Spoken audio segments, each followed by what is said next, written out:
Hi, welcome to the Shepherd Podcast. I'm your host. I'm Pastor Chris. Thank you for joining me today.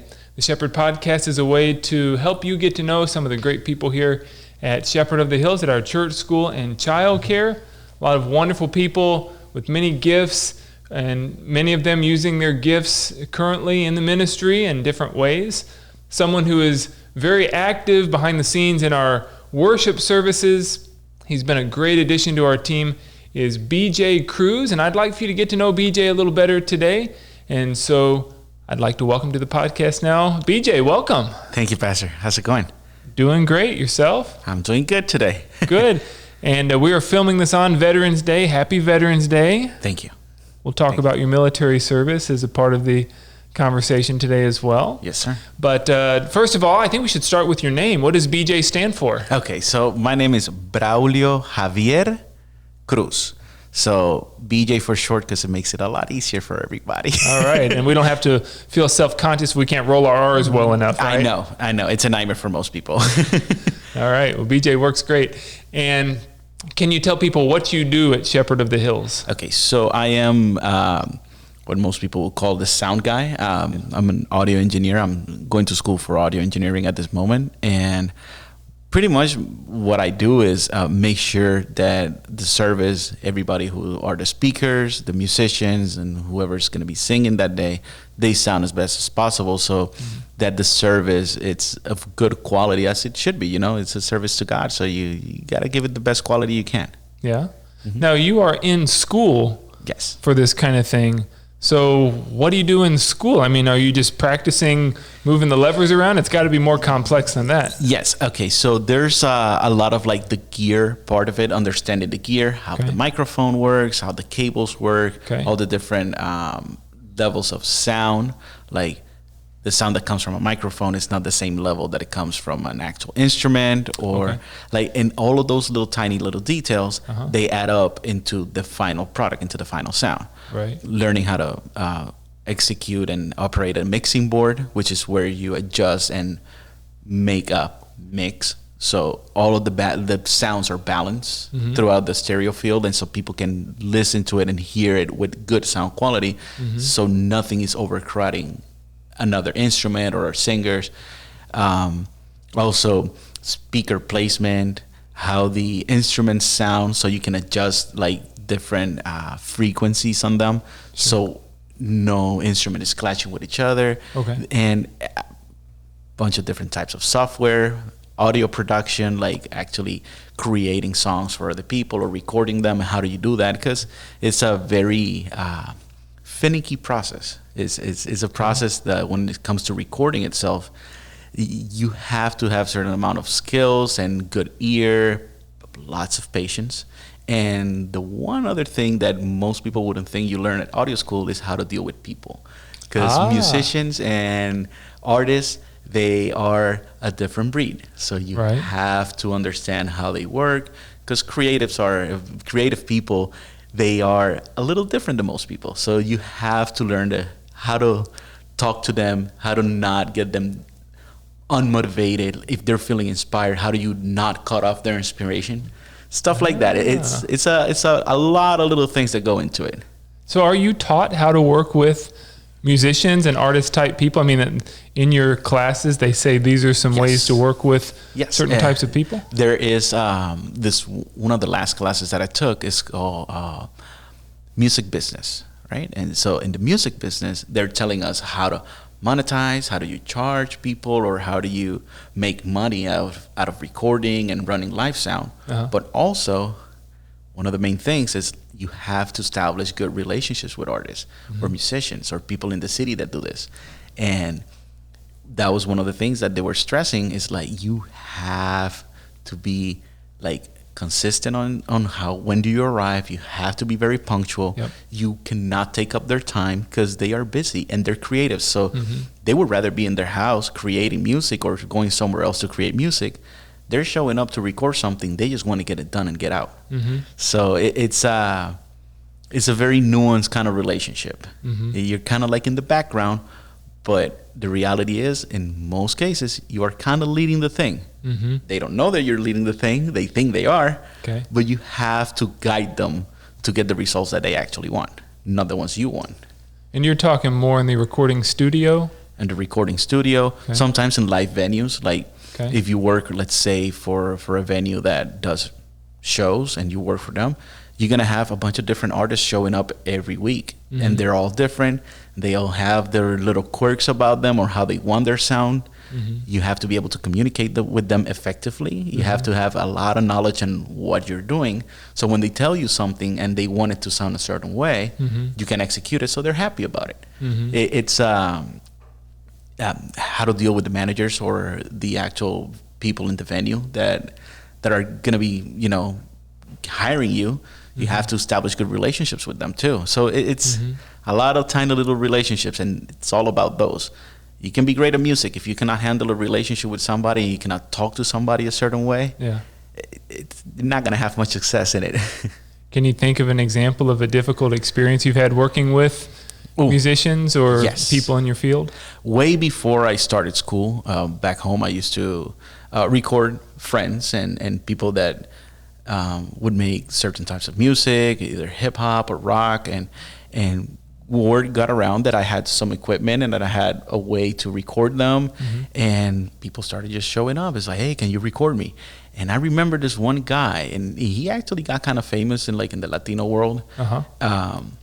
But back then he was just a kid, and he was so adamant on how he wanted things to sound.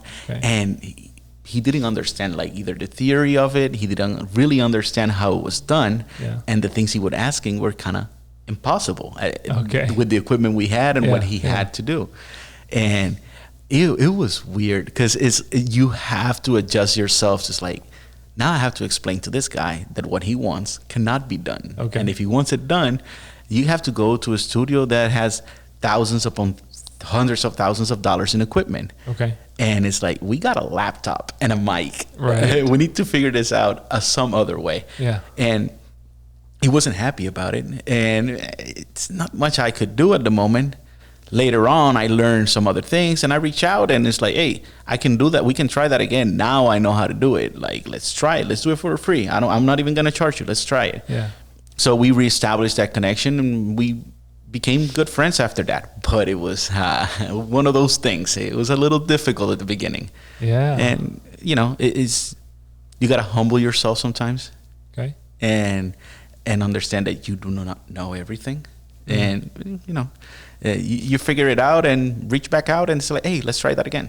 Okay. To me, that's the easiest way to do it. Yeah. Don't burn your bridges, right? No, why not? Yeah. Why would you do that? Yeah. At some point, you need to cross the river.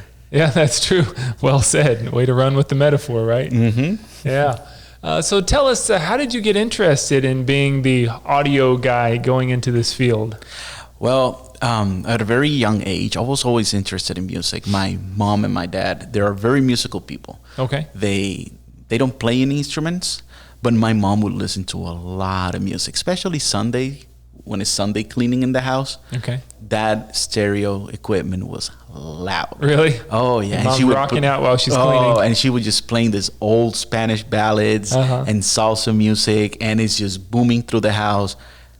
But it was one of those times where I would see my mom being very happy and very animated. Okay. My mom is not a very animated person. She's more toned down, and music is on, and she's a whole different person. And it's oh, I like this. That can change somebody's mood. My dad's side of things, he's a really, really good singer. He never got trained on it or anything, but I don't know if some people know bands. You remember Rio Speedwagon and bands like Air Supply, which is singers that have very high registers. Okay. My dad could hit those notes, and it will blow my mind. It's I didn't know you could sing like that. Wow. So I got interested in music at a very early age. I got my first guitar around 8, and I was terrible at it for 4 or 5 years. But I'm like my mom. I'm very stubborn. Yeah. So I kept doing it until I got sort of good. Yeah. And from then on, it's just downhill from there. I've always loved music. It was always something important to me. Music itself is something that gives me a lot of joy. Yeah, yeah. And I'm resonating with you.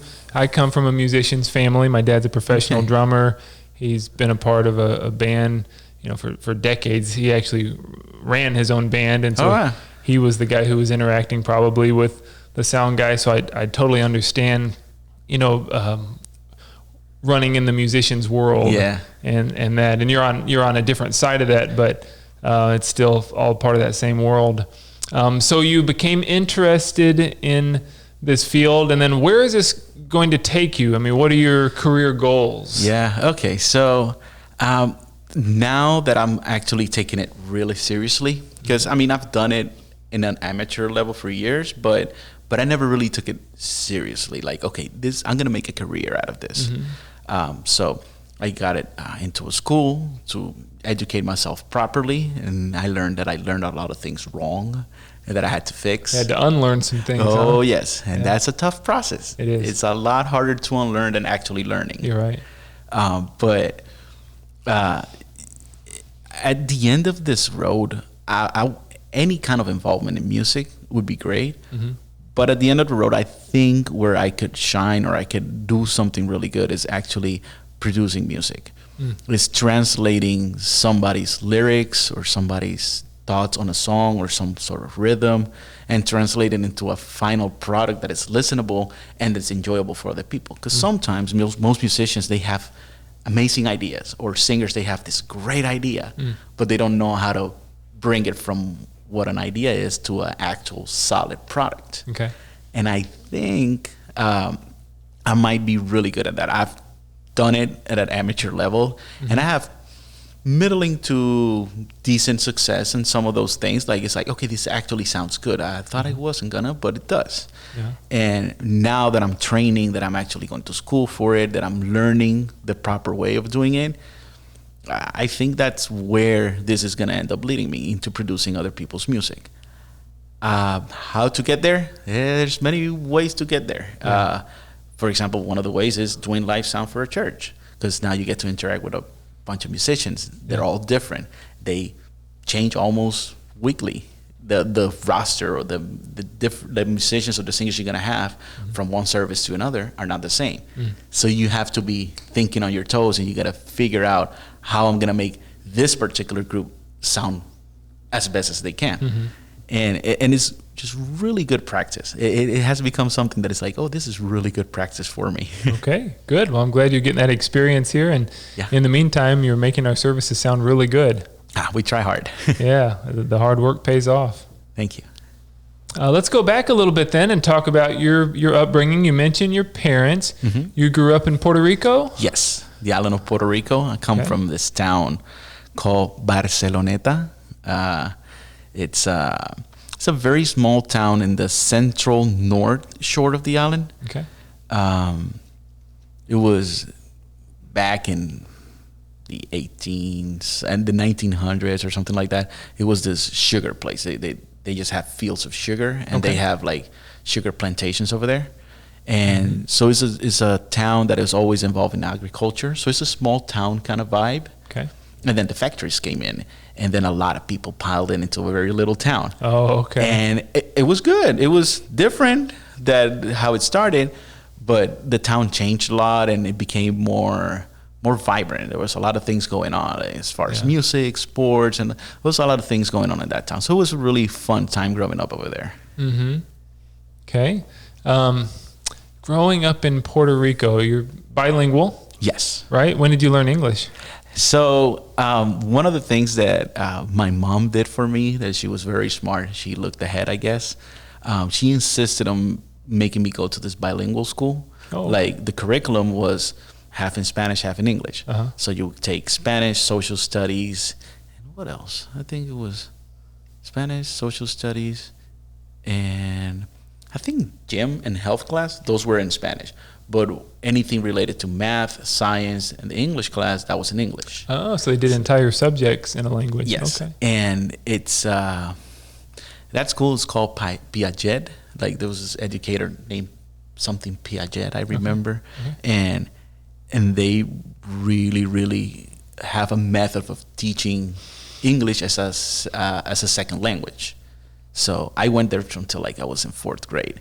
And that was all the education I had in English. And after that, it's just watching TV and coming out to New York to visit my aunts, my dad's sisters. Okay.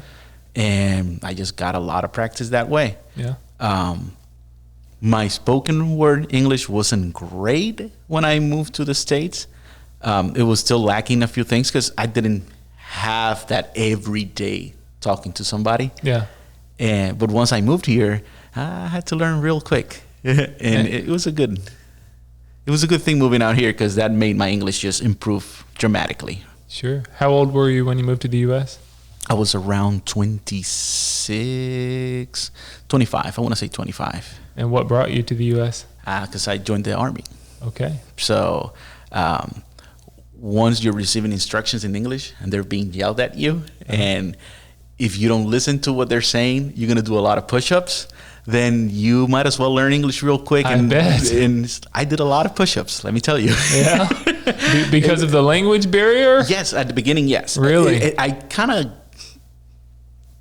got into it quickly because I hated doing push-ups. Yeah. I was done with the push-ups. It's like, you know what? I'm going to start listening better.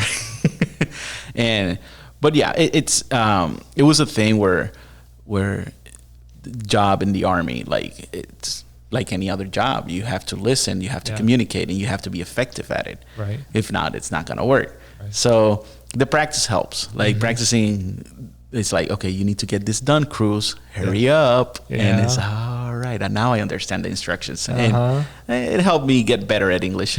Yeah. And what all did your military career involve? Where'd you go? What'd you do? Okay, so I was a helicopter mechanic. I was a sheet metal mechanic. I was just doing like pretty much the outside parts that are not involved with the engine or anything like that. So I was pretty much an auto body mechanic for helicopters. Okay. Then at some point, they ended up sending me to this unit, this military intelligence unit. So they had drones. So I was fixing their drones for them. Oh, drones. Yes. And it's what people would think, like now drones have become a thing that are just like, even kids have drones in their house and they just put their cell phone in it and they can record things. It's more common, It's way more common. But the ones that we used to have, it was just this hunk of metal with 2 Harley Davidson engines on it and a bunch of little cameras and things underneath, and you can get to see things from very far away so people don't notice you. And you were a mechanic working on those? Yes. I was, same thing. I was doing the body mechanics on it pretty much. That must have been interesting. It was. It was really interesting. Yeah. Because you do a lot of other things. Like when you're in those type of units, you end up doing a lot of other things that are not related to your job at all. And I would have rather spend my time doing mechanic stuff. Yeah. But the experience of doing other things and see how things really work. Yeah.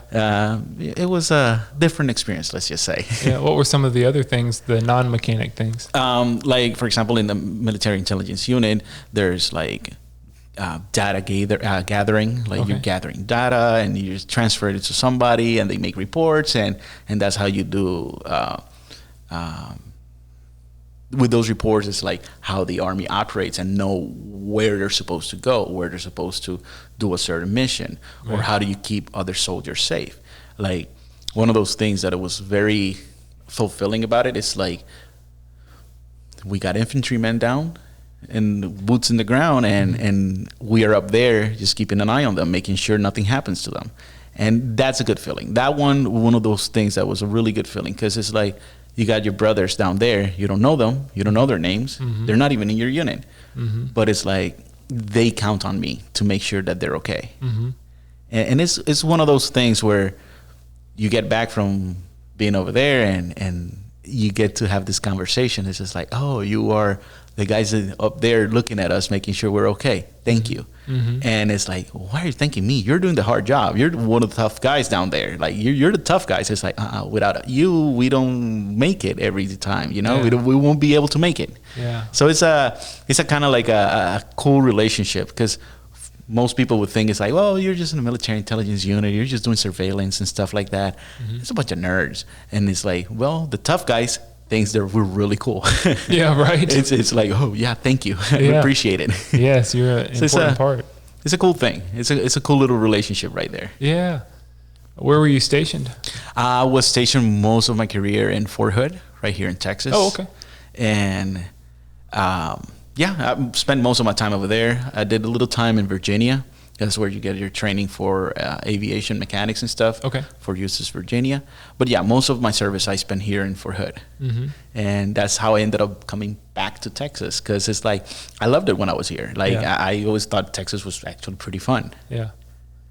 So when you got out of the military, is that when you went into the audio work, or was there something before that? Not right away. When I got out of the service, I headed to this, we call it the Puerto Rican Annex, which is Orlando, Florida. The Puerto Rican Annex, huh? Yeah, because it's like everybody that gets out of the island, the first option is either you go to, first option is Florida, you go to Orlando, or you go to New York.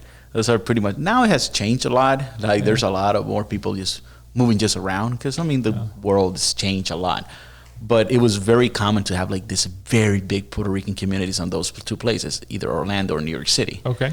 And so I moved out there with my brother, because he had a house, and and he's like, hey, don't worry about anything, just come live with us, and you can figure what the next step is.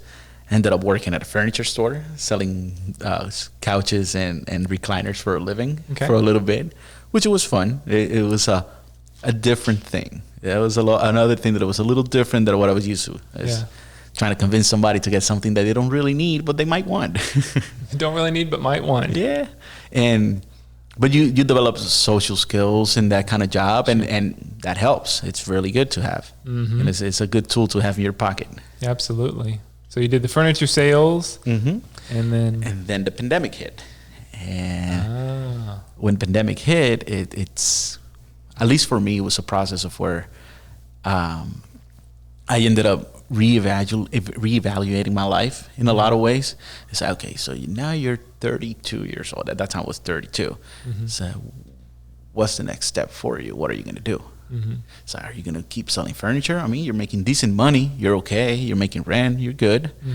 Or what are you going to do? And I had to take a hard look at myself. And it's like, I want to do something that makes me happy.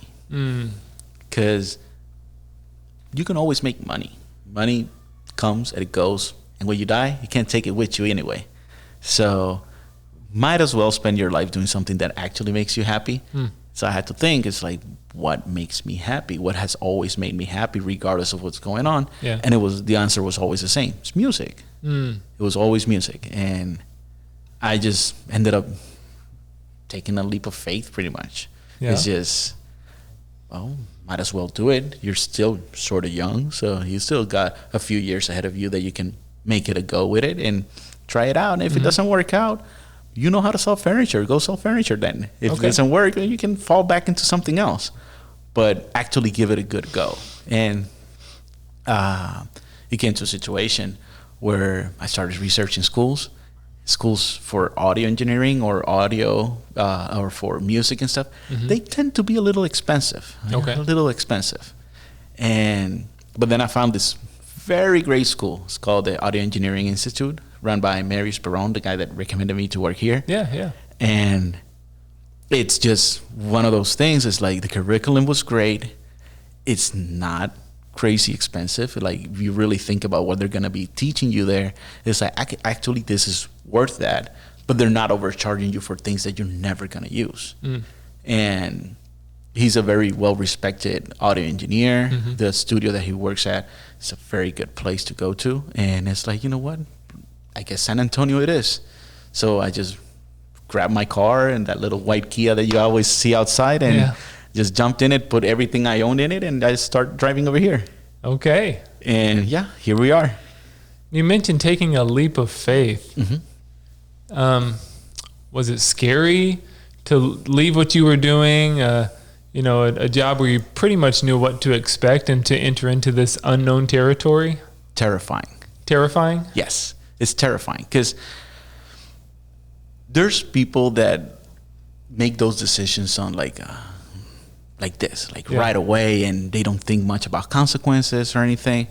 And I've never been that type of person. I am always very conscious of what the consequences of my actions are. What is going to be the result of my actions. And deciding to go into doing audio and a career that you're not assured that you're going to have success. It's not like, oh, I went to become a CPA, and now I work at this firm, and I make good money, and I live in a great house, but it's kind of like a guided path, because you know that you can find a good job on it, and Sure. you're gonna make some money. Sure. In this, you could get very lucky and make lots of money, but the majority of the people that do this, we don't make a lot of money. We're not gonna become rich, but if you work hard and you put your head down and actually do the work, you can make a living. And I mean, what else more would I want? Just to have a decent life and have fun and be happy and do something that I actually love to do. So it is scary, but I weighted out the options, and the options is keep doing something that does not make me happy, something that stresses me out. And it sounds like a hard choice, but when you really think about it and you decide to be brave enough to do it, it's an easy choice, actually. Okay. Yeah. So you felt a lot of clarity in it. Yes. At the beginning, when I started thinking about it, Yeah. I wasn't too sure. Yeah. I was hesitating. But once the pandemic hit, it was one of those moments where, reality, some people like to face reality. Sometimes reality faces you. Sure. It's like, hey, this is what's going on. Everybody's going back to zero pretty much. Everybody has to reset their lives too. Yeah. So it's a whole new race now. Start running. And so, that it was one of those things. People saw a lot of negative coming out of the pandemic. Yeah. And I know there's been bad things and, situations that are not great. But to me, it was just this moment where it's like, okay, now you can start running again, and nobody has an advantage over you. Just start running. Go. And it to me, the pandemic was great. I don't know. It sounds kind of like odd, but to me, it was great. God used it to accomplish something good in your life. There you go. That's the best way to put it. Thank you. Yeah. Well, actually, I'd like to go that direction with you. Leap of faith. That word faith. Can you tell me about your own personal faith and how that's helped you in your life? Yes. So I grew up in a house. My parents were Pentecostal. And Puerto Rico, the Pentecostal movement is very big. Oh, sure.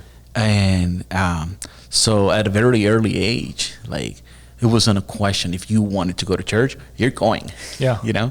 And everybody that goes, I don't say everybody, but most kids that go that young to the church, and they're just made to go. Faith is something that not necessarily comes through that, because it's kind of not forced, but it's placed upon you. Okay. And that's not real faith. Okay. You have to get some life experience under your belt. Sure. You have to go through some tough things. You have to make some tough decisions at some point. And when you're actually tested in who you are, what you're doing, how you're going to approach things, and sometimes you end up with I have no answers. Yeah. No answers at all. And that's where faith comes in. Okay. That actual faith, that thing where it's okay, do I believe in something greater than myself? Do I believe in someone that is above me, that it's guiding this? And as much control I think I have, I don't have any, and he does have all the control. And do I surrender to that? And that's what faith to me is. It's just a little bit of surrender. He's I have no control. And something way greater than I am that we make some attempts to explain or to understand, and they just fall short. And that's where the real faith comes in. Sometimes you face situations where you just have only that to rely on. Yeah. And that's true faith right there. Yeah. And I was always grateful that my parents wanted me to guide me down that path, but there was a point where I strayed away and I stopped believing, if that's the right way to put it, which you never really stop believing. It's there, but you just refuse to acknowledge it. Okay. And once things got tough and things got difficult, it's I have no other option just to believe, because what else am I going to do? It is real, and I have to, abide by not necessarily the rules, but the lessons that I was taught when I was a kid. And then it all comes back, all that, the faith of your fathers comes back to you. And most people think faith is this thing where you just read the Bible and you learn the lessons. And yes, it helps, but you actually have to live it. And that's where at least I got my faith from. Sure. Is actually going through stuff and going through hard things and actually, having nothing else to rely on but those lessons. Sure. And God was with you through all that. Yeah. Yeah. Always. Yeah. And in very mysterious ways, because sometimes I don't get it. Yeah. But it's not necessary to understand to have the faith. That's true. That's true. Understanding is not necessary. Right. Yeah. Faith less about what you understand and more about who you trust. Yeah. Right. That's exactly it. Right. Yeah. Well, what about when you're off the clock? What do you do with your time? Well, at least off the clock here. Sure. What do you do away from Shepherd of the Hills? So usually I might end up delivering food for y'all at some point. Oh, yeah? Because I do DoorDash. It's to supplement my income so I can make rent and, have a way to go out and have fun. Yeah. And, make sure that I'm taken care of, and the people that I care about are taken care of. Yeah. And I'm not that much fun out of here. I do that, go home, play some music, practice. That's all my focus is on. Every once in a while, I'll go to the movies and catch a movie, or just go to a park and hang out with the people I live with, and have simple things. Is I don't do much fishing. I don't do much hunting. Like I don't do much of anything other than music and working. Yeah. It's just, to some people it's like, oh well, that sounds kind of boring, but it's like music is the thing that I love the most. So it's very easy to me. Just go home and grab the guitar and try to create something out of nothing, and that's what I spend my fun time with. Yeah, good. That helps you unwind. It helps you to feel happy. You talked about that. Yeah. So sounds like that's what you should be doing. Yeah, it does. Yeah. Yeah. Great. Well, BJ, it's been great to get to know you professionally and on a personal level, and to hear some of your history today. Yeah, thank you. Thank you for having me today. You're welcome. And when people see you around and they see you walking around holding an iPad and wonder, what's he doing? Now maybe they have more of an idea that thanks to you, they can hear what's going on. Yes. And if there's anything ever in this church that I can be of service of other than what I do already, I'm always available, because you guys have been really good to me. This is a faith community that has opened their doors to me, and everybody's been welcoming. Everybody's being super nice to me. And it's like other situations, usually it's like, well, he's just a hired guy that does this, and well, he's there and he does his job and that's it. But in here, I never felt that once. You guys made me feel part of it right away. And I really appreciate that. You're part of the family, and from all my experience with you, you're easy to be nice to. You're very nice to be around. I try. Yeah. So we're very grateful for you, BJ. Thank you. Yes. And thank you so much for watching this episode of the Shepherd Podcast, as you got to know BJ better and hear about some of the things in his life and his part here in the ministry at Shepherd of the Hills. Please join us next time as we continue to bring you more great people and great conversations from those here at Shepherd of the Hills. Until then, the Lord's blessings to you. May he keep you healthy and safe and strong. The peace of the Lord be with you today.